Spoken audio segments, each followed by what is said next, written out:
Assalamualaikum warahmatullahi wabarakatuh. Alhamdulillahi rabbil alamin. Wassalatu wassalamu ala imamil mujahidin sayyidil mursalin wa ala alihi wa ashabihi ajma'in. Amma ba'du.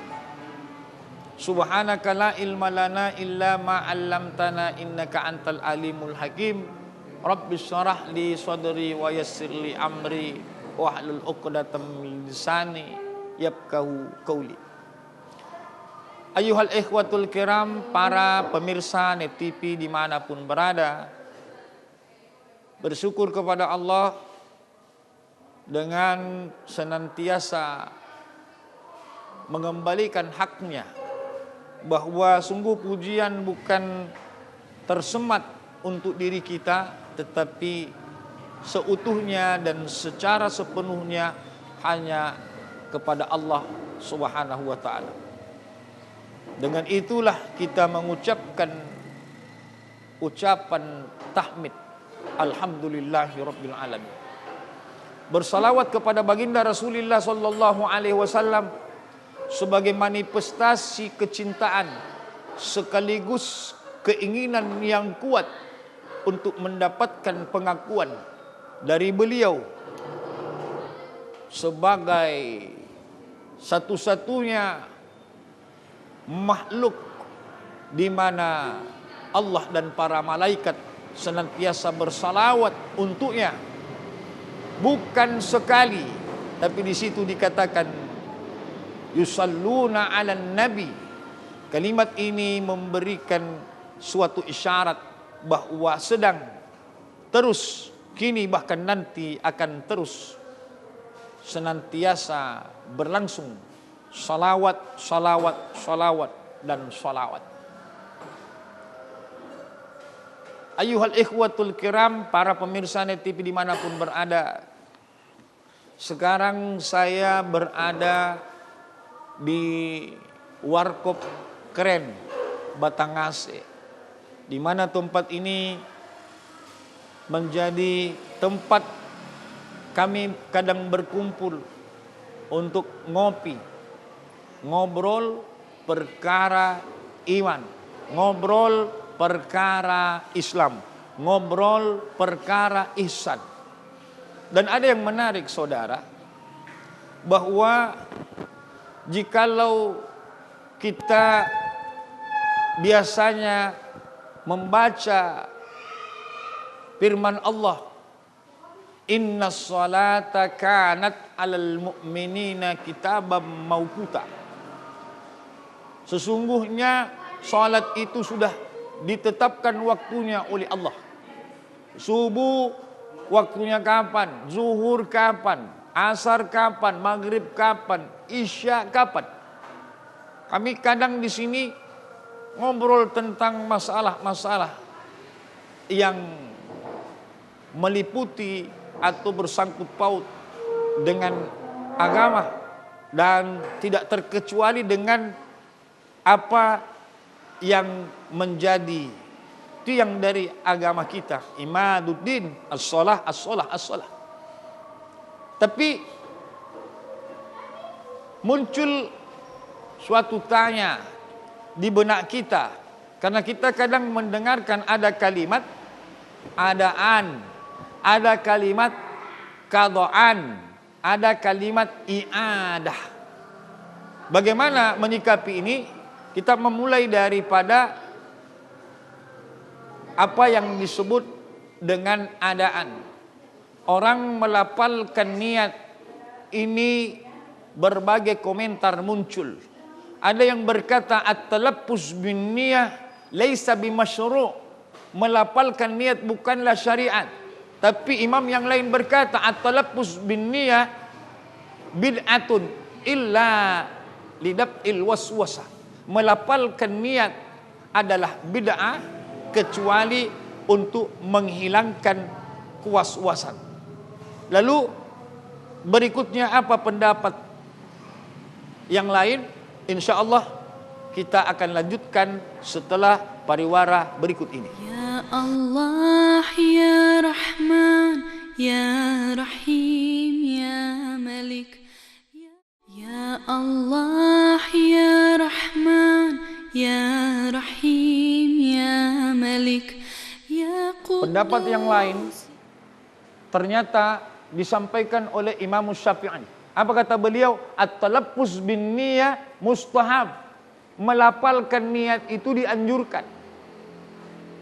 Maka oleh karenanya, karena kita berada di wilayah Indonesia, sehingga penganut madhab Imam Syafi'i termasuk adalah negara kita yang terwaya. Maka jangan heran ketika mendapati seseorang yang manakala dia berdiri sebelum dia takbiratul ihram mengucapkan usolli fardhu dhuhri misalnya arba raka'atin mustaqbilal qiblati adaan lillahi ta'ala. Sekarang timbul pertanyaan, apa makna adaan? Adaan itu sendiri maknanya adalah pada waktunya. Jadi kalau kita mengerjakan sholat, tiba masa, tiba waktu, lalu kemudian kita menyelenggarakannya, mendirikannya, maka itulah yang disebut dengan adaan. Tetapi terkadang ada orang yang salah memahami arti adaan itu sendiri. Bahwa adaan bukan berarti sendirian. Dia berkata, ini kan saya sendirian, berarti adaan itu adalah sendirian. Adaan adalah pada waktunya. Lalu berikutnya, pemirsa Net TV dimanapun berada, ada yang disebut dengan qadaan. Lain adaan, lain qadaan. Apa makna daripada qadaan? Qadaan adalah bimakna sesungguhnya apa yang ia lakukan sudah bukan pada waktu yang sebenarnya. Apa contohnya? Semisal kita biasa mendengarkan bahwa rakaatul fajri khairum minad dunya wa ma fiha. 2 rakaat fajar, maknanya salat 2 rakaat qabliyah sebelum salat fardu subuh 2 rakaat, maka itu lebih baik daripada dunia beserta isinya. Inilah yang kadang kami sampaikan, yang kadang digaung-gaungkan oleh para asatis, para dai, para ulama, bahwa begitu penting yang namanya salat sunnah qabliyah ini, karena dia lebih baik daripada dunia serta isinya. Maka banyak orang yang senantiasa melakukannya, dan insya Allah kita akan lanjut setelah pariwara berikut ini. Ya Allah ya Rahman ya Rahim ya Malik. Ya Allah ya Rahman ya Rahim ya Malik ya Qudus. Begitu pentingnya pemirsa Net TV Selatan dimanapun berada tentang apa yang disebut salat fajar ini. 2 rakaat sebelum salat subuh. Maka ketika orang dia tak menyengaja untuk bangun, lalu kala itu dia melaksanakan apa yang menjadi keharusannya, berwudu dan seterusnya, dia beranjak meninggalkan rumah menuju masjid, tapi sesampai di masjid dia tidak menemukan dan tidak bisa mendirikan sholat 2 rakaat sebelum subuh ini, maka ada rukhsah, ada dispensasi bahwa karena ini termasuk perkara daripada sunnat muakkad, sunnah yang sangat dikeraskan, sunnat yang sangat ditegaskan, oleh karenanya bisa melakukannya setelah sholat subuh.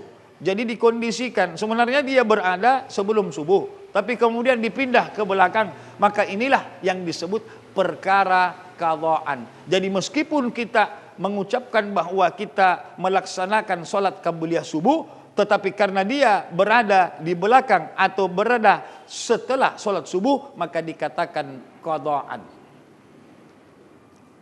Dan untuk itu jangan melakukannya di tengah-tengah keramaian. Jangan sampai selesai sholat subuh langsung kita kemudian melaksanakan sholat setelahnya, karena itu mengundang perhatian yang banyak, lalu kemudian menimbulkan fitnah. Alangkah baiknya kita meninggalkan masjid dulu, masuk ke rumah, setelah di rumah baru kita menunaikan sholat qadaan tadi. yang sangat-sangat dianjurkan, yakni salat fajar, salat qabliyah sebelum subuh. Dan kemudian yang terakhir, ikhwah fillah, i'adatan atau i'adah, apa maknanya? Adalah mengulang. Kapan baru mengulang? Mengulang itu manakala kita tadinya sudah sholat sendirian, sholatnya sendiri, tapi kemudian menemukan jamaah, maka disampaikan sholatul fadli, sholatul jamaah khairum minas sholatil fadli bisabai wasyrina derajat, 27 derajat jauh lebih baik daripada kita bersendirian. Maka di sini dianjurkan untuk melaksanakan sholat i'adah, artinya sholat yang mengulang. Jadi makna daripada adaan adalah merupakan pada waktunya, makna qadaan adalah melewati waktunya, lalu makna i'adah ialah mengulang apa yang kita lakukan tadi. Insya Allah mudah-mudahan sekilas informasi yang kami sampaikan ini bermanfaat untuk kita semua. Terima kasih atas segala perhatian. Mohon maaf atas segala kekurangan. Saya Irwan Hamid mohon undur diri dari hadapan seluruh pemirsa Net TV dimanapun berada. Wallahul hadi ila siratil mustaqim. Assalamualaikum warahmatullahi wabarakatuh. Ya Rahim.